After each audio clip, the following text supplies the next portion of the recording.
ఇంత దరిద్రంగా మీ పరిపాలన ఉంటే ఇటీవల పవన్ కళ్యాణ్ గారు ఆయన కూర్చొని తాళ్ళు తీస్తా, నరాలు తీస్తా,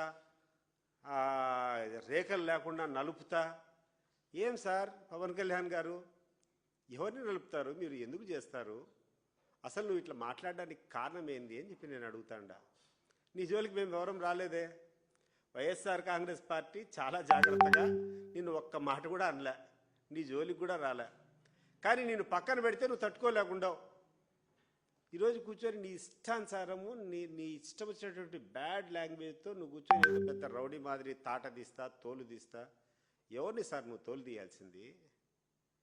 నువ్వు చెప్పినటువంటి తప్పులన్నింటినీ, నువ్వు చెప్పినటువంటి వాగ్దానాలన్నింటినీ అమలు కాకుండా బాగా జగన్మోహన్ రెడ్డి గారు అధికారంలో ఉన్నటువంటి సమయంలో మీ కాపు వర్గానికి అంతా కూడా కాపు నేస్తామని చెప్పి డబ్బులు అందేటి ప్రతి సంవత్సరం. నువ్వు వస్తే ఇంకా గొప్పగా ఏదేదో చేస్తారనుకున్నారు. ఆ సామాజిక వర్గం అంతా నీతో సెయిల్ అయింది. ఈరోజు ఆ కాపు నేస్తం అనేది ₹1 ఎవరికి రాలే. ఆ రానటువంటి వాళ్ళకు తాట తీస్తావా, మమ్మల్ని తాట తీస్తావా?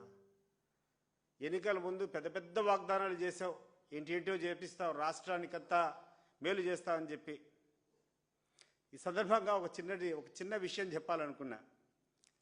ఒక ఊర్లో ఒక పెద్ద మార్కెటింగ్ స్ట్రాటజీస్ వచ్చి ఆయనకు ఒక ఏనుగు ఉండిందంట. ఆ ఏనుగు ద్వారా ఏదైనా సంపాదించుకోవాలని చెప్పి ఆలోచన చేసుకొని ఆ ఊర్లోకంతా ఒక దండవారు కొట్టించాడు. మా ఏనుగు పిత్తుతుంది, మీరందరూ కావాల్సినంతా చూడొచ్చు అని చెప్పి ఒక ప్రకటన వెలువరించాడు.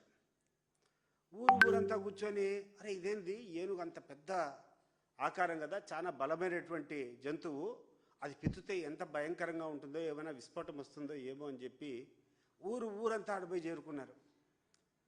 తీరా చూస్తే గంటలు నిరీక్షణ తర్వాత ఆ ఏనుగు తుస్సని పెట్టిందంట. సో ఆ రకంగా పవన్ కళ్యాణ్ గారు ఏదో ప్రపంచాన్ని అంతా శాసిస్తాడు, పవన్ కళ్యాణ్ గారు అంటే చాలా గొప్ప వ్యక్తి, పవర్ స్టార్ కదా, ఈయన ఏదేందో చించుతాడో ఆరేస్తాడని చేస్తే ఈరోజు నువ్వు చించలా ఆరేలా ఆ ఏనుగు గద పిత్తినట్టు నువ్వు కూడా తుస్సుమని పిత్తిపోతాడు. నీ అసమర్థతను ఈరోజు పక్కన పెట్టేదానికోసం అడపా కూర్చొని వైఎస్ఆర్ కాంగ్రెస్ పార్టీ మీద నీ ఇష్టం వచ్చినట్టు నోరు జారి మాట్లాడుతున్నావు. నేను అడుగుతున్నాను పవన్ కళ్యాణ్ గారు, నీ జోలికి ఎవరైనా వచ్చారా? నీ కథ ఎవరైనా మాట్లాడారా? నీ అసమర్థ పాలన ఏం చేస్తున్నావు? ఈ రాష్ట్రానికి హ్యాపీగా కూర్చున్నావు, ఆ యొక్క విమానాల్లో కూర్చొని 2 వారానికి ఒకసారి వస్తావు. నీ యొక్క ఆ విమాన ఛార్జీలు ఈ ప్రభుత్వం కడుతుంది. నువ్వు కూర్చొని ఎంజాయ్ చేసుకొని ఎప్పుడైనా ఒకసారి అట్లా సినిమాలో ఫోజు ఇచ్చినట్టు ఈ రాష్ట్రానికి ఇచ్చిపోయి నువ్వు ఈరోజు వైఎస్ఆర్ కాంగ్రెస్ పార్టీని మాట్లాడడం ఎంత విడ్డూరంగా ఉంది ఒకసారి ఆలోచించి.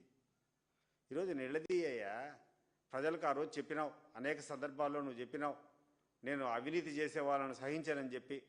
ఈరోజు రాష్ట్రంలో ఎక్కడ చూసినా అవినీతి విశృంఖలంగా ఏరులై ఎవడు దోచింది వాళ్ళు దోచుకుంటా అంటారు. సామాన్య ప్రజలైతే చెప్పుకునేటువంటి పరిస్థితిలో లేరు. మరి వాళ్ళని కూర్చొని ఎవరెవరైతే అవినీతి చేస్తారో వాళ్ళ తాటది. ముఖ్యంగా నీ యొక్క సహచరుడు ఎవరైతే ఉన్నారో వాళ్ళని ప్రశ్నించు. వాళ్ళని ప్రశ్నించకుండా వైఎస్ఆర్ కాంగ్రెస్ పార్టీ నాయకులను మమ్మల్ని కూర్చొని నువ్వు తాట తీస్తానంటే నీ యొక్క పిచ్చిని ఏమనుకోవాలో ప్రజలు చెప్తారు.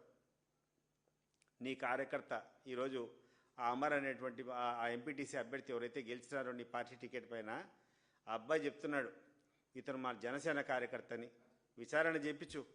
అసలు ఏం జరిగింది ఆ కదిరిలో? అసలు ఎందుకు ఒక దళిత అబ్బాయిని తీసుకొని పోయి ఆ రకంగా స్టేషన్ తీసుకొని పోయినారో ఒకసారి ఎంక్వైరీ చేయి. అవన్నీ చేయకుండా నీ ఇష్టానుసారం మాట్లాడుకోవడం ఇది కరెక్ట్ కాదు అని చెప్పి నేను చెప్తున్నాను. చంద్రబాబు నాయుడు గారు, ఒకసారి గుర్తుపెట్టుకోండి, ఈరోజు ఈ రాష్ట్రంలో మీరు చేయించుకునేటువంటి సర్వే, మీకు వచ్చినటువంటి రిపోర్ట్ చాలా కరెక్టు. 100కి 100 ఈ ప్రభుత్వం మీద తీవ్రమైనటువంటి వ్యతిరేకత ఉంది. కానీ వ్యతిరేకత మీరు చేసేటువంటి దౌర్జన్యాలు, మీరు చేసేటువంటి దోపిడీలు, మీరు చేసేటువంటి అవినీతి, మీరు తప్పినటువంటి మాటల వల్ల వస్తూ ఉంది. మీరు అమలు చేసినటువంటి రెడ్ బుక్ రాజ్యాంగం వల్ల వస్తూ ఉంది తప్పితే కలెక్టర్ల వల్లనో ఎస్పీల వల్లనో కాదు. అండ్ అధికారులు కూడా చెప్తున్నా, మీరు చూశారు కదా, గమనించారు కదా, తప్పంతా ఆయన చేసి నిందలు మీ మీద మోపుతున్నాడు. మీరు ఇదే రకంగా పోతే రేపు మిమ్మల్ని ఎవరు కూడా రక్షించేటువంటి పరిస్థితిలో ఉండరు. ఈరోజు మీ చేత చేపించేటువంటి తప్పులన్నీ చంద్రబాబు నాయుడు మీ చేత తప్పులు చేపించి మళ్ళా ఆయన మిమ్మల్నే నిందిస్తున్నాడు. అది గమనించుకోండి ఒకసారి. ఇటువంటి వ్యక్తులకు మీరు వంత పాడాల్సినటువంటి అవసరం లేదు. ఏ ఊరికి పోయినా ఎక్కడికి పోయినా మీకు అదే జీతము అదే కథ. అది మీరు మర్చిపోయి వాళ్ళకు తాబేదారుగా పనిచేయడము, వాళ్ళు చెప్పినటువంటి దౌర్జన్యాలన్నీ చేయడము, వాళ్ళు చేసేటువంటి దోపిడీలకు అన్నిటికీ సహకరించడము, రేపు మీరు బాధ్యులు గారా ఇవన్నీ? మళ్ళా ఇదే చంద్రబాబు నాయుడు మిమ్మల్ని ఏమన్నా భుజాల మీద ఎత్తుకొని మోస్తానడా? మళ్ళీ మిమ్మల్ని నిందిస్తాడు. ఆయన గ్రాఫ్ పడిపోతే ఈరోజు మిమ్మల్ని కలెక్టర్ సదస్సు పెట్టి కలెక్టర్ సదస్సులో మీరందరూ చేయాలంటారు. ఏం చేయాలి మీరు? ఎందుకు మీకు చెడ్డ పేరు వచ్చింది? ఎందుకు ఈ ప్రభుత్వానికి చెడ్డ పేరు వచ్చింది?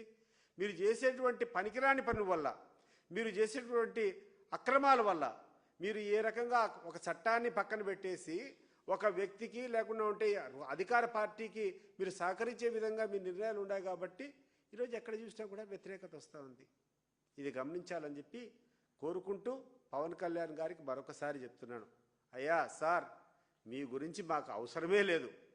నీ గురించి ఈరోజు నువ్వు అధికారంలో ఉండవు, నువ్వు ఎన్నెన్నో వాగ్దానాలు చేసినావు. ఆ వాగ్దానాలను అమలు చేసేదానికి ప్రయత్నం చేయి. లేకుండా అంటే ఎవడైనా తప్పులు చేస్తే వాడిని కరెక్ట్ చేసేదానికి నీకు ఉప ముఖ్యమంత్రి కదా, అది చేయి. అంతే తప్పితే నువ్వు కూర్చొని తెలుగుదేశం వైఎస్ఆర్ కాంగ్రెస్ పార్టీ వాళ్ళని ఏదో తాట తీస్తా తోలు తీస్తా, ఇవన్నీ మంచి పద్ధతులు కాదు.